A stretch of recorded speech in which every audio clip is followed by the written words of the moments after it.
30 तारीख है, मुझे लगता है 31 है ना। तो आज होगा सब तानसा पिटेंगे, आज न्यू ईयर मनाया जाएगा लोगों का। अब आप देखिए साहब, एक तो हमारी कोई मजबूरी नहीं है, हम भी अपने घर में होते कहीं जहाँ पे भी हमारे घर हैं, हम भी न्यू ईयर मनाते हैं अपने परिवार के साथ। हमारे परिवार वाले अलग घरे आ रहे हैं कि पता नहीं कौन सा भूत चढ़ गया है, तुम्हें घर बार छोड़ के इधर उधर भटक रहे हो। ये ऐसा ही जुनून है जो हमें रिजल्ट देगा। अगर हम अपने मौका परस्त उस पर बैठे रहे कि नहीं साहब, हवा ठीक होगी, लोगों का रुझान ठीक होगा, वातावरण ठीक होगा, तो हम चलेंगे, तो हम नारे लगाएंगे और फिर हम राज बनवाएंगे। आपको ऐसी परिस्थितियों में भी चलना पड़ेगा जो आपके लिए अनुकूल नहीं, और तभी आप लोगों तक पहुंच पाएंगे। हमसे बहुत लोगों ने कहा कि साहब बीच में एक दिन गैप कर लेंगे, हम लोग न्यू ईयर मना लेंगे। हमने कहा वही गड़बड़ हो जाएगी। न्यू ईयर मनाते ही तुम माइनस पे आ जाओगे, और न्यू ईयर नहीं मनाओगे तो तुम प्लस पे चलते रहोगे, क्योंकि ये एक लक्ष्य है। हम लोगों को शायद हम नहीं दिखाई दे रहा है कि हमें क्या दिख रहा है, लेकिन हमें तो पता है। इसलिए हम अपना घर बार, कारोबार सब छोड़ के आपके सामने बैठे हैं। और यही लक्ष्य, जैसा कहा, चंद्रशेखर आज़ाद के पास भी था, यही लक्ष्य गांधी जी के पास भी था, और यही लक्ष्य भगत सिंह के पास था, नेताजी सुभाष चंद्र के पास था, और यही लक्ष्य राजगुरु और सुखदेव के पास भी था कि देश आज़ाद हो जाए तो एक ज़िंदगी का एक अलग मज़ा है। अगर देश गुलाम रहा तो गुलामियत में तो फिर आप जानवर की ज़िंदगी जीते हैं। मालिक आप जैसा करवाएगा, जिस खूंटे से बांधेगा, आप बंधे रहिए। और हमारी परिस्थितियाँ भी वही हैं।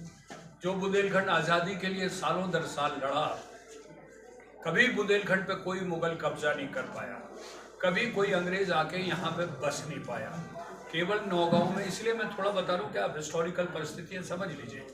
नौगांव में केवल एक सेंटर हुआ करता था जिसमें पॉलिटिकल एजेंट बैठा करता था, लेकिन वो हमारे ऊपर शासन ही करता था। वो समन्वय स्थापित करता था राजाओं के बीच में, अंग्रेजी सत्ता के बीच में। इसलिए हमारे यहाँ मस्जिद नहीं बनी, और किसी मस्जिद के नीचे मंदिर नहीं निकले। सब मंदिर अपनी अपनी जगह सुरक्षित हैं। माँ पीताम्बर, ओरछा में, खजुराहो में, आप जहाँ भी जाइए वहाँ पे सारे मंदिर सुरक्षित, क्योंकि वो लड़ाई हमने दमखम से लड़ी। मुगलों को भी नहीं घुसने दिया, और ब्रिटिशर्स को भी नहीं हमने कब्जा करने दिया।